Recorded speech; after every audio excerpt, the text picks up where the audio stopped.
समझना चाहिए और फिर उसके सिनेरियो यानी कि सीन जो है वो समझ लो, फिर आगे आपको पढ़ने में आसानी होगी। आप उसको एक अपने आप को उस जो पार्ट है, जो चैप्टर है, उससे आप अपने आप को रिलेट कर पाएंगे, जोड़ पाएंगे, तब आप समझ सकते हैं अच्छे से।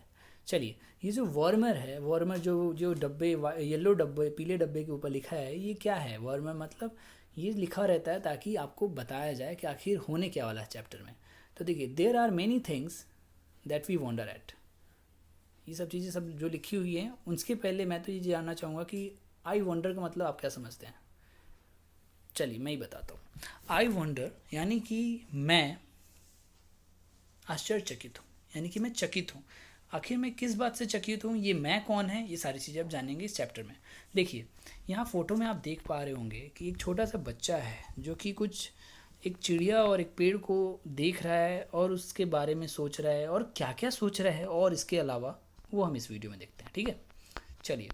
आई वंडर यानी कि मैं चकित हूँ, बच्चा, ये बच्चे के बारे में है। ठीक है, there are many things that we wonder at, बहुत सारी चीज़ें हैं जिस पे लोग चकित होते हैं। Tell your class some such things that you have often wonder at, मतलब कुछ ऐसी चीज़ों के नाम बताएं जिस पे आपने वंडर किया। ये अपने अंडरस्टैंडिंग के लिए है, ये आप जाने, है ना, आप समझें इसके बारे में। चलिए, I wonder why the grass is green, ये पहली लाइन है हमारे पोइम की। I wonder why the grass is green, तो यहाँ पे बच्चा जो है वो बोल रहा है, वाई का मतलब क्या हो, क्यों होता है, ग्रास मतलब घास, ग्रीन मतलब हरा। तो बच्चा चकित है और कह रहा है कि मैं चकित हूँ इस बात से कि आखिर घास हरा क्यों होता है। ठीक है, इस लाइन का यही तात्पर्य था। अगली line, and why the wind is never seen, यानी कि क्यों, वाई का मतलब फिर से क्यों, और विंड, वाइंड नहीं पढ़ेंगे, विंड पढ़ेंगे। प्रोनाउंसिएशन अपना ध्यान दें प्रोनाउंसिएशन पे। WIND, विंड मतलब हवा, नेवर सीन, नेवर मतलब कभी नहीं, सीन मतलब देखा। अब जाहिर सी बात है, आपने कभी हवा को देखा है? नहीं देखा ना। तो बच्चा भी यही जानने का ललायत है, इस बात को जानना चाहता है, इस बात से चकित है कि आखिर जो हवा है वो दिखती क्यों नहीं है। ठीक है, अगली line, who taught the birds to build a nest. ठीक है, हु मतलब कौन, टॉट मतलब पढ़ाया, बर्ड्स मतलब चिड़िया, बिल्ड मतलब बनाना, नेस्ट मतलब घोंसला। अब इस लाइन का मतलब ये है कि बच्चा जानना चाह रहा है कि आखिर जो चिड़िया है ना, चिड़िए हैं, मतलब पक्षियों को घोंसला बनाना किसने सिखाया, टॉट मतलब सिखाना होता है। And told the trees to take rest, मतलब बच्चा ये जानना चाह रहा है कि भाई चिड़ियों को घोंसला बनाना किसने सिखाया। और जो लास्ट लाइन है उसमें बोलना चाह रहा है, and told the trees to take rest, मतलब आपने देखा ही होगा पेड़ चलते थोड़ने, वो तो आराम करते हैं। तो वो यही बच्चा बोल रहा है कि आखिर पेड़ों को रेस्ट करने के किसने कहा। ठीक है, तो ये पहले पैराग्राफ से, स्टेंजा से हमें यही जानने को मिला कि घास हरा क्यों है, ये बच्चा जानना चाह रहा है, इसके लिए इच्छुक है। और जो हवा है वो हम देख क्यों नहीं पाते कभी, और चिड़ियों को घोंसला बनाना किसने सिखाया, ट्री रेस्ट क्यों करते हैं पेड़, है ना। अब अगले पैराग्राफ में चलते हैं। तो ये बच्चा बोलता है, oh when the moon is not quite round where can the missing bit be found. ये दो लाइन का मतलब एक साथ समझना, पहले मैं मीनिंग बताता हूँ सबके। Oh when the moon is not quite round where can the missing bit found. When का मतलब होता है कब, मून चंद्रमा, नॉट नहीं, क्वाइट राउंड मतलब पूरी तरीके से गोल, where can the missing, where मतलब कहाँ, कैन मतलब सकना, मिसिंग का मतलब गायब, बिट मतलब हिस्सा, फाउंड मतलब पाया। देखिए पहली लाइन जो है उससे ये बच्चा जानना चाह रहा है कि, मतलब बता रहा है कि देखिए जो चंद्रमा है वो पूरा हमेशा, मतलब होता तो है, हमेशा गोल नहीं होता ना, एक दिन होता है पूर्णिमा के दिन। लेकिन ये बच्चा बोल रहा है कि अक्सर जब वो देखता है तो चंद्रमा का जो आधा हिस्सा होता है, जो गायब हिस्सा होता है, आखिर वो जाता कहाँ है, ये यही पूछ रहा है। मिसिंग बिट बी फाउंड, मतलब जो मिसिंग हिस्सा है, गायब वाला हिस्सा है, वो कहाँ उसको मिलेगा, वेयर कैन मतलब कहाँ पा सकता है ना। चलिए अगली line, who lights the star, who lights the stars when they blow out, who lights the star when they blow out. देखिए ब्लो आउट का मतलब समझिए, ब्लो आउट का मतलब होता है बंद हो जाना, और यहाँ पे जो लाइट्स है इसका मतलब ये मत समझना कि ये लाइटों के बारे में बात कर रहा है, बल्ब वगैरह जलाना, जला हुआ है तो उसको हम बोलते हैं लाइट जल रहा है, ऐसा नहीं।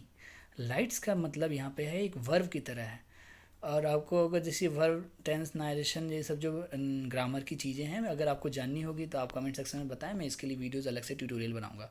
तो अभी मैं क्या बता रहा था, हाँ लाइट्स, लाइट्स का मतलब यहाँ पे ये मत सोचना कि ये कोई लाइट के बारे में बताया जा रहा है, यहाँ पे ये बोला जा रहा है कि जलाना, यानी कि हु लाइट्स द स्टार। इस लाइन का तात्पर्य है कि तारों को कौन जलाता है।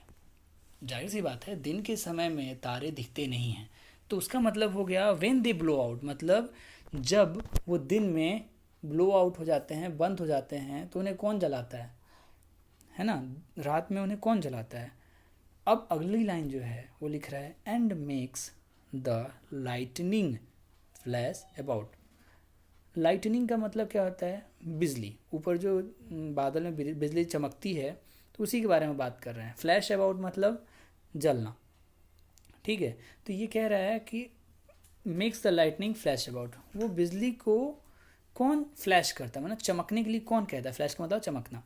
तो ये दोनों लाइन का तात्पर्य है, जो लाइन में मैं फिर से पढ़ता हूँ, who lights the stars when they blow out and makes the lightning flash about, मतलब तारों को जो दिन में बुझ जाते हैं उनको रात में कौन जलाता है, और लाइटनिंग यानी कि बिजली को कौन चमकाता है। लाइटनिंग का मतलब यहाँ पे बिजली होती है। अब फिर से बच्चा ये इच्छा जाहिर करता है, इच्छा प्रकट करता है कि who paints the rainbow in the sky, जो आकाश में, देखिए हु का मतलब कौन, पेंट्स मतलब पेंट करना, रेनबो जो इंद्रधनुष, और स्काई तो जो आसमान में, स्काई में जो होता है रेनबो यानी कि इंद्रधनुष, उसको कौन पेंट करता है, ये भी उसके जानने की इच्छा है। And Hanks the fluffy cloud so high, fluffy का मतलब होता है रुईदार, मुलायमदार, तो मुलायम क्लाउड्स का मतलब बादल, सो हाई मतलब बहुत ऊंचाई पे, हैंग मतलब लटकाना।